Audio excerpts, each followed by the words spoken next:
안녕하세요. 임플란트 타이거입니다. 우리가 운전하다 보면 반드시 거쳐가야 되는 곳이 있는데요. 횡단보도입니다. 그런데 최근 횡단보도 때문에 말들이 많습니다. 횡단보도 앞에서는 신호와 관계없이 무조건 멈춰야 된다. 아니다. 사람이 없다면 멈추지 않고 지나가도 상관없다. 또 우회전할 때 정말 헷갈립니다. 첫 번째, 두 번째 횡단보도까지 사거리에서는 만날 수 있는데요. 이럴 때는 어떻게 해야 되느냐? 정말 헷갈릴 수밖에 없습니다. 더군다나 지금 현재까지 발표된 내용에 의하면 사람이 있다면 무조건 정지해야 된다. 건너려는 의도가 있는지 없는지 확인이 되지 않지만 사람이 있다면 무조건 정지해라 이렇게 이야기하고 있는데요. 그렇기 때문에 만약 여기에서 사고가 난다면 모든 것이 운전자의 책임일 수밖에 없는데요. 창문을 열고 건너실 겁니까? 안 건너실 겁니까? 이렇게 물어볼 수도 없고요.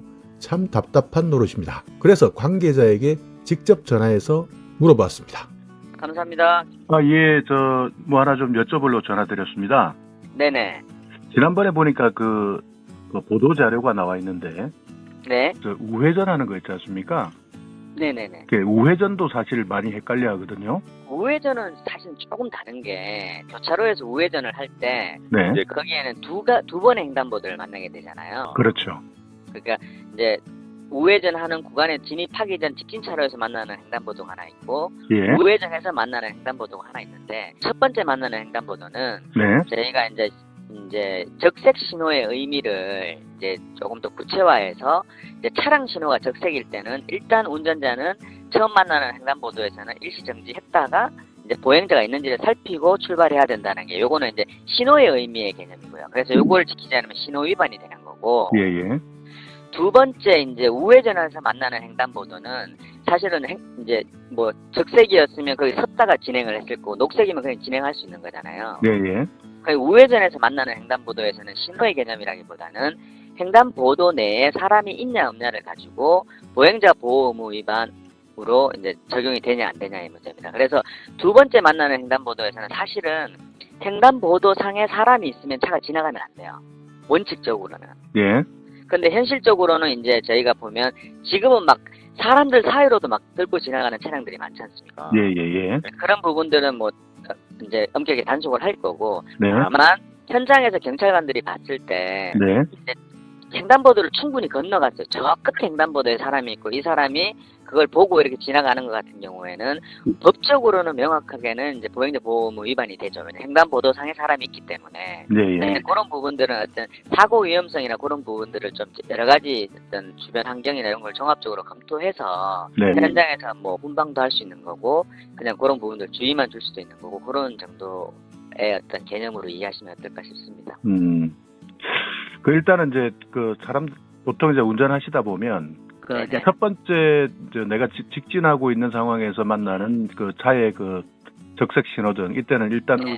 우선적으로 이제 신호기 때문에 네네. 당연히 멈춰야 된다. 네네네. 근데 오른쪽으로 이제 우회전하다가 만나는 두 번째 횡단보도에서는 이제 여기서도 마찬가지 적색이면 잠시 멈춰야 되고. 아니요. 적색 신호를 사실은 볼 수가 없어요. 왜냐하면 그러니까 너무 높이 있으니까.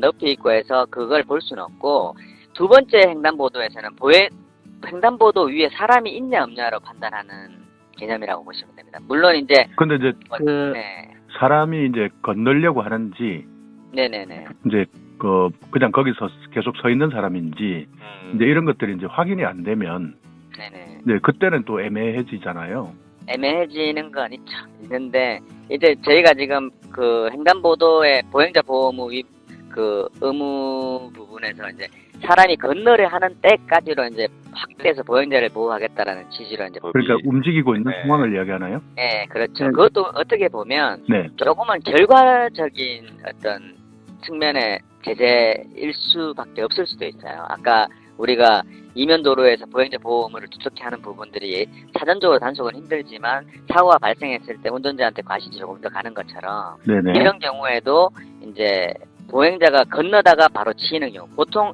교차로 우회전 차량들의 대부분의 사고가 운전자의 사각지대로 인해서 발생하는 보행자를 미발견해서 발생하는 사고들이 많거든요. 네네. 그래서 그런 부분들을 주의해서 언제든지 교차로 두 번째 횡단보도에서는 사람이 나올 수 있다, 건널 수 있다는 걸 좀 주의해서 운전하라는 그런 어떤 선언적인 측면도 포함되어 있다고 이해를 하시는 게 좋겠죠. 물론 이제 그만큼 저 횡단보도마다 네. 단속 인력 자체가 없기 때문에 그렇죠. 다 할 수는 없는데, 그러니까 이제 어찌됐든 그런 뜻으로 보행자를 더 보호해라. 다만 네네네. 사고가 났을 때는 운전자에게 더 가혹하다. 네, 그렇죠. 그런 식으로 이제 해석해서 서로 운전을 하시면 네. 되겠네요. 그러니까 보행자의 어떤 보행자 보호 의무가 조금 더 두텁게 이제 적용되는 구간들이 네. 그 횡단보도라든지 그 교차로 우회전 시 만나는 횡단보도들, 그다음에 보차도 구분이 없는 중앙선이 없는 이면도로들, 이런 데서는 차보다는 보행자가 조금 더 두텁게 보호되어야 된다라는 어떤 기본 이제 방향성을 가지고 개정되는 법 내용들이라고 이해하시면 좋을 것 같습니다. 하여간 어찌되든 이제 운전자 입장에서는 사고가 나면 그냥 똑바로 그런 거죠. 운전자가 다 책임져라. 대부분 네. 다 이제 보행자에게는 보호 의무가 있기 때문에 대부분 다 이제 보호받을 수 있고, 운전자들은 대부분 보호받지 못한다. 그렇기 때문에 더 안전 운전해라. 네, 맞습니다. 그리고 이제 예를 들면 보행자에게도 보행자 편에서도 보행자들이 지켜야 될 의무 규정들이 있잖아요. 네.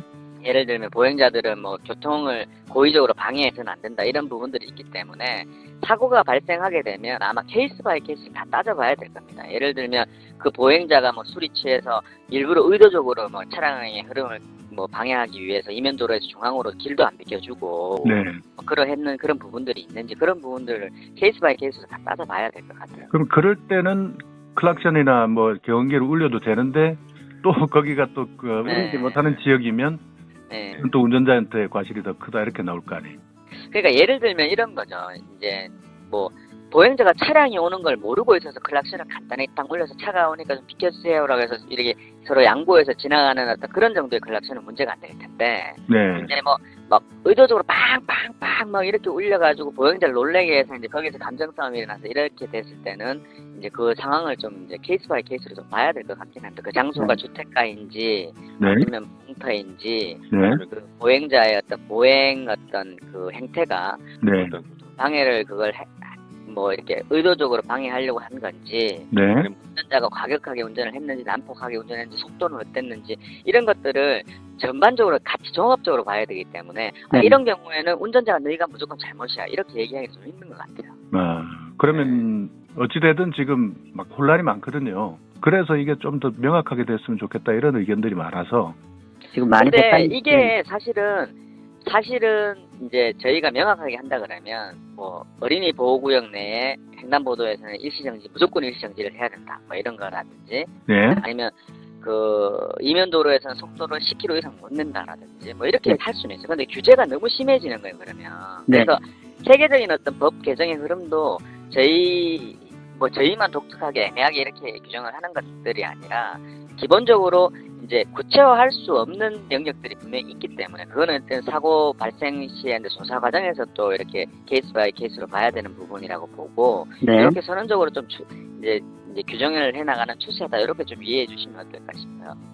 알겠습니다. 네네, 알겠습니다. 자, 오늘 영상 여러분께 조금이나마 유익한 정보가 있었다면요, 오늘도 구독 그리고 좋아요 부탁드리겠습니다.